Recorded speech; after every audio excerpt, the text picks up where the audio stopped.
नमस्कार, मैं हूं मंगलेश्वर और मैं एक बार फिर जो पनागर का जो आवास टोला गांव है वहां पर मौजूद हूं। यहां पर मतलब जो 26 तारीख की शाम को जो घटना हुई थी, वो छोटी सी बच्ची थी 8 साल की। तो अभी तक वो उसका 4 दिन होने के बाद अभी तक पता नहीं, ये नहीं चला लगा पाई है पुलिस कि आखिर ये मतलब घटना कैसे हुई।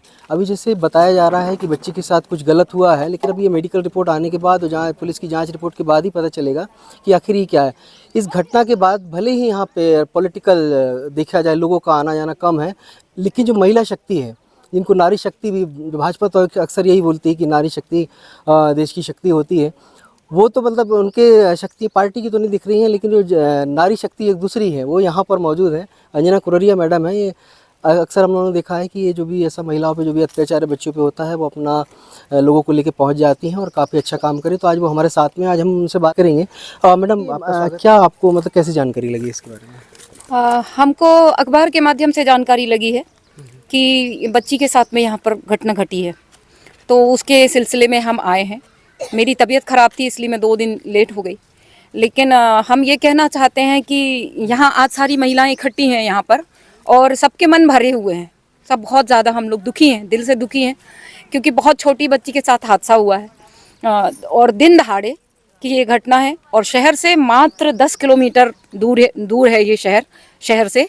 और यहाँ की शाम 6 बजे की ये घटना है। छोटी सी बच्ची जो मंदिर को गई थी और उसके साथ जो भी लोगों ने किया है, दरिंदगी हुई है उसके साथ, बर्बरता के साथ उसके साथ रेप हुआ है और रेप करने के बाद उसको मार डाला गया है, तालाब में फेंक दिया गया है। लेकिन सबसे ज़्यादा जो दुख की बात है कि हमारे जो जनप्रतिनिधि हैं, जो हमारे विधायक हैं और जो हमारे सरकार के नेता हैं, जो कहते हैं कि बेटी बचाओ बेटी पढ़ाओ, जो ये लगातार नारा देते हैं, वो सरकार के नुमाइंदे इस बच्ची के परिवार से मिलने नहीं आए। और पुलिस जो यहाँ से 100 मीटर की दूर पर एक कलारी है, जहाँ पर लोग शराब पी करके चारों तरफ उत्पात मचाते हैं, बच्चियों को छेड़ते हैं। वो शराब की दुकान उस बच्ची की मृत्यु के दूसरे दिन से ही चालू हो गई। उसको यहाँ पुलिस ने बंद नहीं कराया।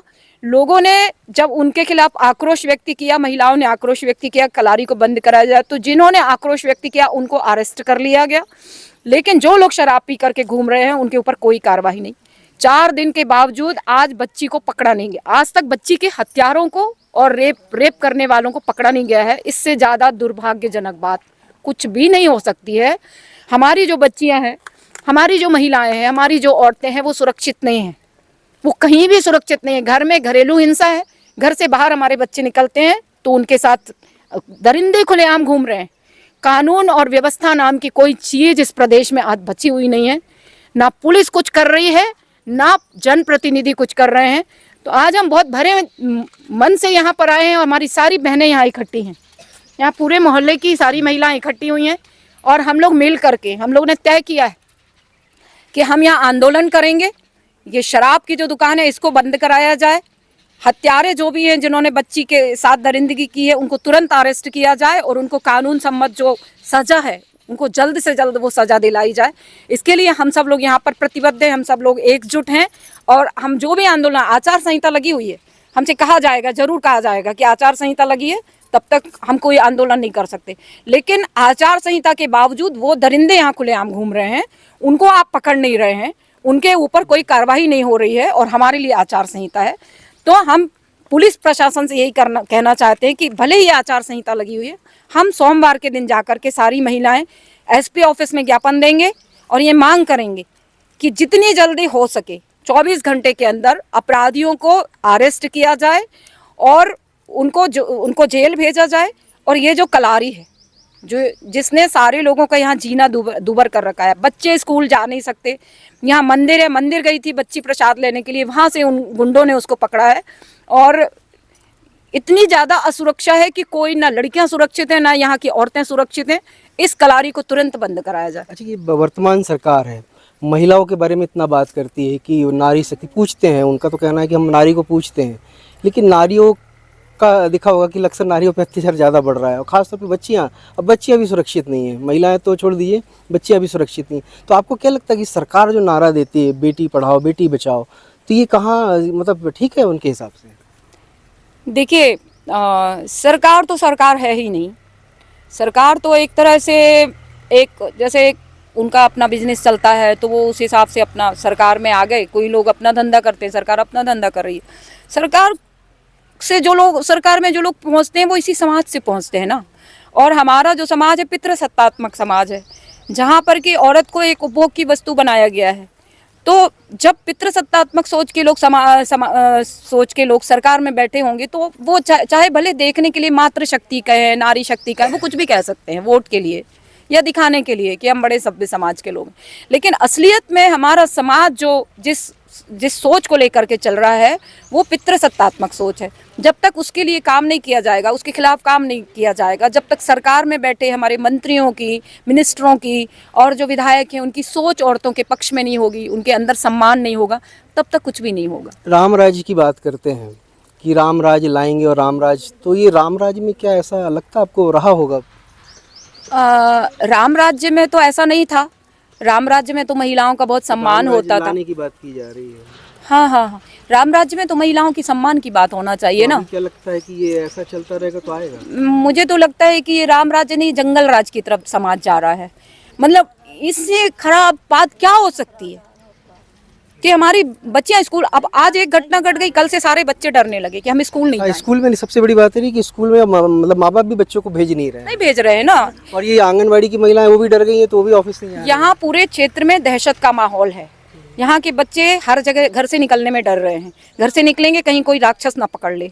स्कूल अब क्या होगा कि एक घटना के बाद बच्चों का आंगनबाड़ी जाना बंद हो जाएगा, बच्चों का स्कूल जाना बंद हो जाएगा, बच्चों का कॉलेज जाना बंद हो जाएगा। तो जो बेटी पढ़ाओ वाली बात है कैसे होगी जब तक आप सुरक्षा नहीं देंगे, जब तक प्रशासन चाक चौबंद नहीं होगा, बच्चे सुरक्षित नहीं होंगे तो वो घर से निकल के स्कूल तक पहुंचेंगे कैसे? ये किसकी जिम्मेदारी है?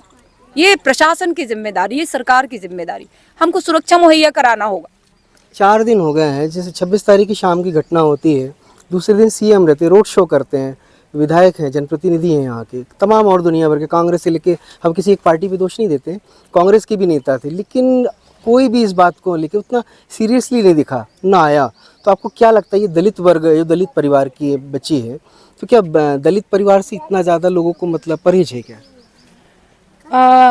देखिए, नेता लोग बड़ी बड़ी बातें करते हैं, लेकिन दरअसल आज भी हमारी जो सामाजिक जो ढांचा है वो बदला नहीं है। ये जो बच्ची अगर किसी बड़े घर की होती, किसी रईस की होती, हमें केवल जात पे नहीं जाती, जाति की व्यवस्था तो आज भी ज्यों की त्यों बनी हुई है। वो देखने में लगता है कि जातियाँ ख़त्म हो गई हैं, लेकिन जातियाँ ख़त्म नहीं हुई हैं। जो सामाजिक भेदभाव है, जो दलित उत्पीड़न है, वो आज भी जारी है और उसका ये प्रत्यक्ष उदाहरण है। दूसरी तरह जो नेता लोग बात करते हैं कि सारी सामाजिक समरसता है और कोई भेदभाव नहीं है, समानता नहीं दिखती, समरसता की बात होती है। समरसता भी कहाँ है? समान खाना खा लेने से समरसता दिखती है। हाँ, वो सब चुनावी, किसी दलित के यहाँ खाना खा लिए या फिर उनके साथ बैठ के पंगत में बैठ गए, वो समरसता है। समानता वाली, संविधान समानता की बात करता है, वो नहीं दिखता है। समानता की बात आप कर रहे हैं, समानता तो खत्म हो रही है, बहुत तेजी के साथ असमानता बढ़ रही है। हर स्तर पे असमानता बढ़ रही है। आर्थिक स्तर पे तो असमानता की गहरी खाई होती जा रही है। गरीब और गरीब होता जा रहा है, अमीर और अमीर होता जा रहा है। जिस तरह से शासन की नीतियां आज बन रही हैं और जिस तरह से कार्रवाइयां हो रही हैं, केवल अमीरों को फ़ायदा पहुंचाया जा रहा है, गरीबों को केवल 5 किलो राशन दिया जा रहा है और 5 किलो में उनसे कहा जा रहा है कि बस आप 5 किलो राशन लो और आप जियो मरो भाड़ में जाओ। ये हम कोरोना के समय से भी देखते चले आ रहे हैं। तो कहीं ना कहीं इसमें प्रशासन की बहुत बड़ी अनदेखी है। ये बच्ची को मतलब न्याय दिलाने के लिए अब आप लोग अगला कदम क्या है? क्योंकि ये सबसे बड़ी बात थी, एक तो ये पढ़े मतलब ज़्यादा, मतलब आप देख रहे बैकवर्ड एरिया मतलब क्लासेस के लोग हैं, और दूसरा पढ़े लिखे भी ज़्यादा नहीं है, मजदूरी करने वाले हैं। एक तो इनको न्याय की भी ज़रूरत है और दूसरा इनको शिक्षित करने की भी ज़रूरत है। तो अब आपका अगला कदम क्या है? हमारा सबसे पहला कदम तो होगा कि हम सोमवार को एसपी को ज्ञापन देंगे और कहेंगे कि हत्यारों को तुरंत गिरफ्तार किया जाए। और दूसरा हम ये मांग कर रहे हैं सबसे, यहाँ हस्ताक्षर अभियान भी, हमारी आंगनबाड़ी की बहन है हमारी और सारे लोग हैं यहाँ, सरपंच महोदया भी बैठी हैं, जनपद सदस्य महोदया भी बैठी हैं, तो हस्ताक्षर अभियान यहाँ चलाया जा रहा है कि ये कलारी को तुरंत बंद किया जाए। और घर में भी जो शराब की बनती है गांव में, यदि जैसे बता रहे कि घर में भी बनाते हैं, तो उस पे भी मतलब ये तो महिलाओं को थोड़ा सा आगे आना पड़ेगा बोलने। हाँ, उसके लिए महिलाओं को आगे आना पड़ेगा। तो महिलाएं तैयार हैं और ऐसे नहीं होगा तो हम लोग यहाँ पर अब सोच रहे हैं कि यहाँ जनवादी महिला समिति का हम संगठन बनाएंगे और जागरूक करेंगे, उनको शिक्षित भी करेंगे ताकि वो डरे ना, बल्कि इन परिस्थितियों से मुकाबला करें। क्योंकि जब सरकार हमारा ध्यान नहीं दे रही तो हम खुद ही संगठित होकर के लोगों को जागरूक करेंगे, शिक्षित करेंगे, मजबूत करेंगे और उनको आगे बढ़ाएंगे। और जो पितृसत्तात्मक समाज की जो बुराइयां हैं उनके खिलाफ भी उनको जागरूक करेंगे। यहाँ के भाइयों के साथ में भी हम लोग बैठेंगे, महिलाओं के साथ भी बैठेंगे और उनको शिक्षित करेंगे। और ये लड़ाई हम तब तक नहीं छोड़ेंगे जब तक यहाँ पर ये जो सुरक्षा की व्यवस्था है मजबूत नहीं हो जाती। और इस आंदोलन को हम तब तक खत्म नहीं करेंगे जब तक जो बच्ची के हत्यारे जो हैं वो पकड़े नहीं जाते और जब तक ये शराब की दुकान यहाँ से बंद नहीं होती। तो जैसा कुररिया मैडम बता रही हैं कि जब तक मतलब हत्यारे नहीं पकड़े जाते और ये शराब की दुकान जो कुछ ही दूरी पे है ये इसको बंद नहीं कर दिया जाता, तब तक ये कह रहे हैं कि हम उसके लिए आंदोलन करेंगे। और सोमवार से इनका आंदोलन शुरू भी हो रहा है। अब सब देखते हैं कि अब सरकार जो जिला प्रशासन और पुलिस प्रशासन है जो कि लगा हुआ है, अब रिपोर्ट का इंतज़ार कर रहे हैं कि मतलब कुछ लोगों को बताया जाता है कि उठाया भी गया है, लेकिन अभी तक जो मेन चीज़ हत्यारे तक पुलिस पहुँची नहीं है। अब इंतज़ार के अलावा कुछ बचा नहीं है। देखते हैं कि अब वो क्या कितनी जल्दी मतलब हत्यारों को पकड़ पाती है। बाकी यहाँ पे महिलाओं ने कमर कस ली है कि अब वो न्याय की लड़ाई लड़ेंगे और अपने अधिकारियों की लड़ाई लड़ेंगे। और उनको अब ये भी लग गया है कि अब ये प्रशासन अगर हमारी सहयोग नहीं करता है तो हम खुद ही मतलब संगठन बना के अपने न्याय पाने के लिए सड़कों पर आएंगे। मंगलेश्वर।